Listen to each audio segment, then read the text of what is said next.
मध्य प्रदेश के मऊगंज जिले से एक सनसनीखेज मामला सामने आया है, जहां सरकार की गरीब हितैषी मुख्यमंत्री संबल योजना को ही कुछ लोगों ने कमाई का जरिया बना लिया है।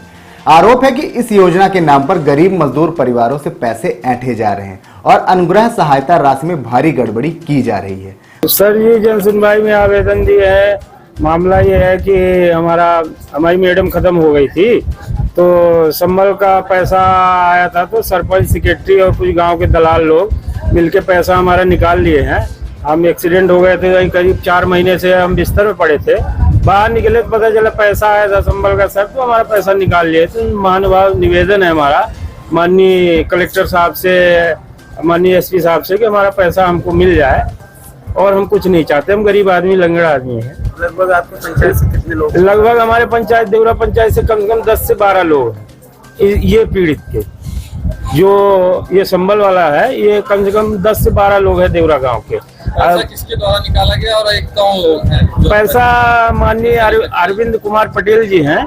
इन्होंने बताया कुछ सहायता राशि आपको मिलेगी सरकारी योजना की, तो आप दस्तावेज दे दीजिए। दस्तावेज के साथ में चेक भी चाहिए।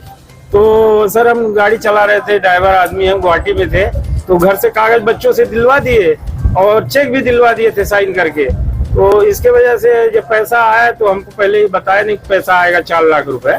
तो पैसा पहले बताया कि 2 लाख रुपए प्रशासन से आपको लाभ मिलेगी। वो लाभ हमारे खाते में 4 लाख रुपए है, जिसमें से अरविंद कुमार पटेल जी 2,10,000 रुपए हमारे साथ फ्रॉडगिरी करके पैसा निकाल लिए। सरपंच, सेक्रेटरी मिलके, सेक्रेटरी दया कुमार पांडे, अरविंद कुमार पटेल, देवरा। आज यहाँ आए क्या? आज हम आए कलेक्टर। पूरी नहीं होती तो? नहीं, हमारी मांगे पूरी नहीं होगी तो हम यही कलेक्टर ऑफिस के सामने। मामला हनुमना तहसील के ग्राम देवरा का है, जहां पीड़ितों ने आरोप लगाया है कि योजना का लाभ दिलाने के नाम पर उनसे आधार कार्ड, पासबुक, चेकबुक और फोटो लिए गए हैं। बाद में उनके खातों में सरकार की तरफ से राशि तो आई, लेकिन उसका एक बड़ा हिस्सा कथित रूप से हड़प लिया गया है। कई ऐसे लोग हैं जिनकी मृत्यु के बाद संबल कार्ड बनाकर फर्जीवाड़ा कर राशि का बंदरबांट किया जाता है। पीड़ित रमेश विश्वकर्मा के मुताबिक उनकी पत्नी का निधन के बाद मिलने वाली 4 लाख रुपए की सहायता राशि में से 2 लाख रुपए चेक के जरिए निकाल लिए गए। आरोप है कि यह रकम स्थानीय व्यक्ति द्वारा अपने खाते में ट्रांसफर करवाई गई है। जब इस मामले में आरोपी से बात की गई तो उसने कथित तौर पर दावा किया कि इस राशि का हिस्सा सरपंच, सचिव और जनपद स्तर तक देना पड़ता है। यह बयान पूरे मामले को और गंभीर बना देता है, जिससे संगठित भ्रष्टाचार की आशंका गहरा गई है।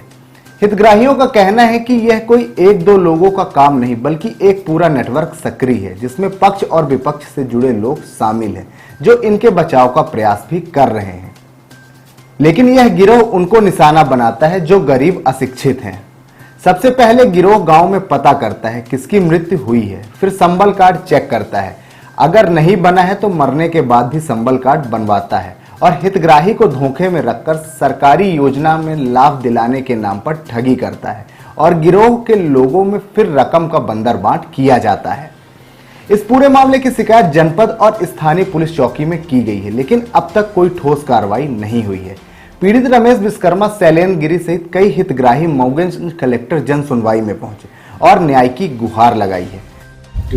जी सर, नमस्कार। मैं शैलेंद्र गिरी और ग्राम पंचायत देवरा का रहने वाला हूं, और मेरे पिताश्री का नाम नागेंद्र गिरी नाम है, और जो मेरा भाई था दीपू गिरी, और इस समय वो करीब 2022 में खत्म हो गए थे नॉर्मल मृत्यु में रीवा गांधी हॉस्पिटल में। क्या समस्याएं हैं? समस्याएं मेरी ये है कि हमको अरविंद पटेल और उर्फ छोटू जायसवाल 1 साल पहले हमारे पास आए, बोले गवर्नमेंट का योजना ऐसा कुछ निकल रहा है लाभ, जो तुमको 1 लाख 2 लाख रुपए मिल सकता है।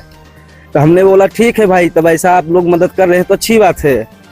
तो हमसे आधार कार्ड और मेरा क्या बोलते हैं समर आईडी के फोटो वोटो सब हैंस के लेके गए। फिर इसके बाद मैं चला गया बम्बई। ये नवरात्र के टाइम पर ये करीब पैसा आया, तो मुझे नहीं मालूम हुआ कि संबल का पैसा आया था कि किस चीज का आया था। जब पूरे गांव में मतलब लूट मार ये लोग किए, तब पता चला मुझे कि ऐसा ऐसा ये हुआ। तो हमारे भी साथ ये शॉट हुआ, यहाँ खटखरी मध्यांचल बैंक में बुलाया गया हमको। छोटू जायसवाल ने बुलाया करीब 2 के 3 के बीच में, और एक सिंपल सी उसमें सादा कॉपी में साइन करवाए। फिर मैनेजर हमारे हाथ में 2,50,000 का गड्डी दिया वहीं पर छोटू जायसवाल ने मेरे हाथ से छीन लिया, बोला ये तुम्हारा पैसा नहीं मेरा है, अधिकारियों का पैसा है, ये सबको देना है। हमने फिर गया खड़खड़ी चौकी थाना शाहपुर में गया, ये अपना खड़खड़ी चौकी में अमर सिंह एसआई साहब थे, उनको बताया ऐसा ऐसा हमारे साथ हुआ, रिपोर्ट भी लिखवाया, एक रिसीविंग भी मेरे पास हुआ। करीब 3-4 महीने हो गया, मैं लगातार 2 महीने गया चौकी, कोई सुनवाई नहीं हो रहा है। यहाँ तक के छोटू जायसवाल अरविंद पटेल हमको धमकी भी देते हैं और क्या दिए? धमकी ये देते हैं कि जान से मार दूंगा, ये सब कुछ मत करो, शांति से रहो। धमकी काहे के लिए दे रहे हैं? ये पैसा के लिए। हमने जब हमको जानकारी हुआ कि हमारे भाई का पैसा आया है ये सम्मल का, उससे पहले हमको जानकारी नहीं था। बाद में जानकारी हुआ, हमने थाना शाहपुर में गया, कंप्लेन किया, तो उनको पता चला कि चौकी गए हैं ये अरविंद पटेल और छोटू जायसवाल। कौन है? एक गांव के एक आम नागरिक हैं, आम पब्लिक जिसको बोलते हैं। ये छोटू जायसवाल बैंक का चपरासी है और जो अरविंद पटेल है प्रदीप पटेल का खास वो है, मतलब कई कुछ भी समझ लीजिए, बहुत खास अरविंद पटेल। उनके द्वारा हमको क्या है धमकी देने लगे। तो जो संभल का पैसा है आप जी जी 3 लोगों के द्वारा काहे लिए गए? इन लोग के द्वारा ये हमसे बोले कि गवर्नमेंट का कुछ योजना निकल रहा है 1,50,000 का, वो आपको दिलवाएंगे राशि। हमने बोला ठीक है भाई। और फिर इसके बाद में बम्बई चला गया, वहां से आया तो खाते में पैसा आ गया था हमारे और हमको पता नहीं चला। जब वहां में गया बैंक में, छोटू जायसवाल ने बोला ऐसा ऐसा करो, तो हमने साइन करके और मेरे हाथ में 2.5 लाख रुपए आया, छोटू जायसवाल ने छीन लिया। फिर इसके बाद हमने 4 दिन बाद बोला भाई मेरा पैसा दो, ये तो मेरा पैसा है, मेरे भाई का पैसा है, मेरा भाई मरा है। तो ये बोले नहीं ये मेरा पैसा है, ज्यादा करोगे तो गाड़ी छुड़वा दूंगा, जान से मार दूंगा। फिर थाने में गया, चौकी में भी गया, रिपोर्ट भी लिखवाया। अमर सिंह एसआई साहब भी बोले कि कंप्लेन आपस ले लो, नहीं तुमको उचा के अंदर डाल दूंगा। फिर सेक्रेटरी साहब के पास गया, मैं बोला आप मेरे पंचायत के सेक्रेटरी हो, कैसे ये सब हो रहा है? सेक्रेटरी साहब बोले आप मेरे ब्लैक में नहीं कर रहे हो, मेरे घर में 4 एसआई हैं, आपको अंदर करवा दूंगा। सेक्रेटरी कौन है? ये सचिव पाड़े, ये हरदिया के रहने वाले हैं। फिर इसके बाद हमने अरविंद पटेल को भी बताया ऐसा ऐसा है, तो अरविंद पटेल बोले कि शांत रहो, नहीं तुम्हारे साथ कुछ भी हो सकता है। तो हमने 2-3 महीना लगातार चौकी गया, अमर सिंह एसआई साहब को बताया ऐसा ऐसा मेरे जान खतरा है। मेरे मोबाइल में मैसेज भी डाले हैं, उल्टा सीधा लिख के भेजे हैं कि जान से तुमको मार दूंगा। और फिर इसके बाद अरविंद पटेल जो है, फिर वहाँ अमर सिंह एसआई साहब फोन लगा के बोले इसका केस वोस मत लिखना, सब रफा दफा कर दो। वो अमर सिंह साहब पैसा भी खा गए हैं।